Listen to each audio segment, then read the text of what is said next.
అసలు డయాబెటిక్స్లో ప్రాబ్లం ఏంటి? డయాబెటీస్లో elevated sugar levels వల్ల ఫస్ట్ నర్వ్స్ డ్యామేజ్ అవుతాయి. ఈ నర్వ్స్ డ్యామేజ్ అవ్వడం వల్ల మనకి కాళ్ళల్లో స్పర్శ అనేది తగ్గిపోతుంది. దీంతో చిన్న మనకి కాళ్ళకి ఏదో నెయిల్ గుచ్చుకోవడమో లేకపోతే హెచ్ ఆఫ్ టేబుల్లో హెచ్ ఆఫ్ మంచమో తగలడం కూడా మనకి తెలియకుండా చిన్న వూండ్ అవుతుంది. బిగ్గెస్ట్ ప్రాబ్లం దీంట్లో ఏంటంటే అది నొప్పి ఉండదు కాబట్టి అందరూ దాన్ని ఇగ్నోర్ చేస్తారు. చిన్న దెబ్బ తగ్గిపోతుంది. నెక్స్ట్ లెవెల్లో ఏం జరుగుతుందంటే డయాబెటీస్ షుగర్ లెవెల్స్ ఎలివేట్ కావడం వల్ల blood supply to peripheries like foot and హ్యాండ్కి తగ్గిపోతుంది. సో రక్త ప్రసరణ తగ్గుతుంది. తర్వాత అయ్యే మేజర్ ప్రాబ్లం ఏంటంటే రోగ నిరోధక శక్తి, అంటే ఇన్ఫెక్షన్ వచ్చినప్పుడు బాడీ దాన్ని ఫైట్ చేసే కేపబిలిటీ కూడా తగ్గిపోతుంది. And one more thing to happen is wound healing disturb అయిపోతుంది. ఇవన్నీ కలిపి చిన్న వూండ్ కాస్త పెద్ద కావడం జరుగుతుంది. నార్మల్ పీపుల్లో మనకు చిన్న దెబ్బ తగిలినప్పుడు ఒక 2 weeks తగ్గిపోతుంది, మహా అంటే 3 weeks 4 weeks తగ్గిపోతుంది. డయాబెటిక్స్లో ఇది జరగదు. ఇదే బిగ్గెస్ట్ ప్రాబ్లం. నెక్స్ట్ వచ్చే డేంజర్ ఏంటి డయాబెటీస్లో? హిడెన్ డేంజర్ అంటే ఆస్టియోమైలైటిస్. అంటే ఈ వూండ్ నెగ్లెక్టెడ్ చేసినప్పుడు ప్రొలాంగ్ పీరియడ్స్ ఉన్నప్పుడు అది ఎప్పుడైతే ఇన్ఫెక్టెడ్గా ఉంటుందో ఈ ఇన్ఫెక్షన్ కాస్త స్కిన్ నెక్స్ట్ లెవెల్ ఉండే మజిల్ దాటి బోన్లోకి ఎంటర్ అవుతుంది. బోన్ ఇన్ఫెక్షన్ని ఆస్టియోమైలైటిస్ అంటారు.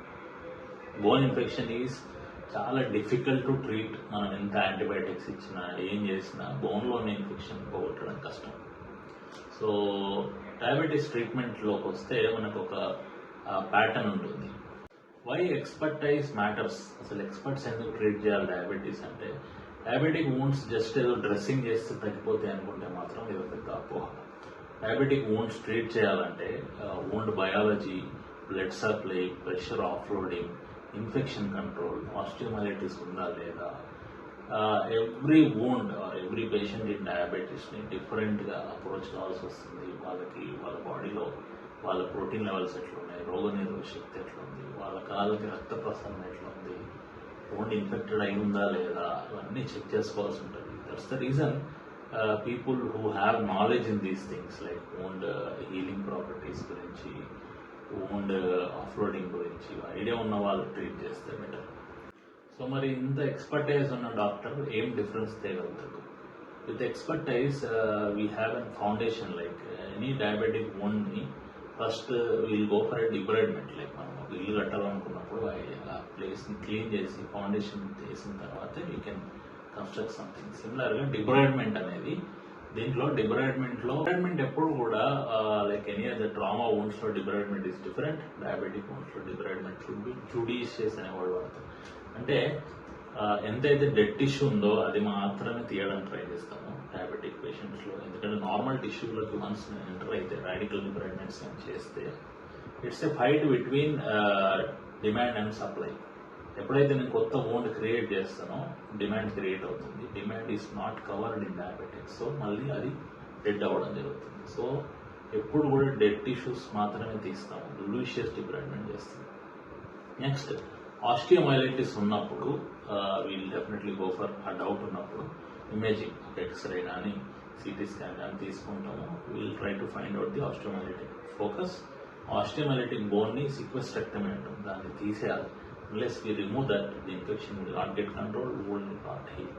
మనకున్న ఇప్పుడు అడ్వాంటేజ్ ఏంటంటే మోడర్న్ డే టెక్నిక్స్లో చాలా ఆప్షన్స్ వచ్చేసాయి వూండ్ హీలింగ్ని ఇంప్రూవ్ చేయడానికి. Like negative wound therapy, hyperbaric wound therapy and local flop cover, skin grafting, ఇవన్నీ చేయడం వల్ల ఏంటంటే అల్టిమేట్ ఏముంటుంది మన డయాబెటీస్లో అంటే infection control, wound healing and better quality of life. So ఇన్ని కాంప్లికేషన్స్ అవాయిడ్ చేయాలంటే మనం ఏం కేర్ తీసుకోవాలి?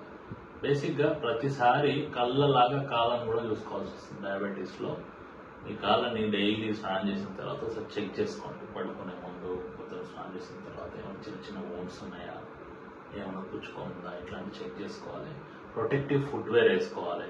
ఈవెన్ ఇంట్లో కూడా మీకు స్పర్శ లేనప్పుడు కాళ్ళలో సాఫ్ట్ ఉండే ఫుట్వేర్ వేసుకుంటే మనకు దెబ్బలు దాకేది కూర్చుకునే ఛాన్సెస్ తక్కువ ఉంటాయి. నెక్స్ట్ మీరు ఏ ఫుట్వేర్ కొనుక్కున్నా దాని లోపల చెక్ చేసుకోండి. 1-2 సార్లు ఏమన్నా కూర్చుకుంటుందా, కూర్చుకుంటుందా ఇట్లాంటివి. అండ్ మీకు ఎప్పుడన్నా చిన్న వూండ్ ఉన్నప్పుడు definitely you should reach out your endocrinologist or plastic surgeon అది ఇన్ఫెక్టెడ్ ఉందా, హీల్ అవుతుందా లేదా అనేది చెక్ చేసుకుంటే better. As a plastic surgeon నా ఏం ఎప్పుడు జస్ట్ వూండ్ హీలింగ్ మాత్రమే కాదు, ఆ లింబ్ని సాల్వేజ్ చేయడం, అంటే అంపుటేషన్స్లోకి వెళ్లకుండా, ఫర్దర్గా డ్యామేజ్ కాకుండా, ఇన్ఫెక్షన్ పైకి వెళ్లకుండా డేంజర్ని ప్రివెంట్ చేయడం అనేది నా main primary goal. Early prevention is always better then cure అంటారు. సో ఎప్పుడైనా చిన్న వూండ్ ఉన్నప్పుడు మాత్రం డెఫినెట్గా ఇగ్నోర్ చేయకండి. Thank you.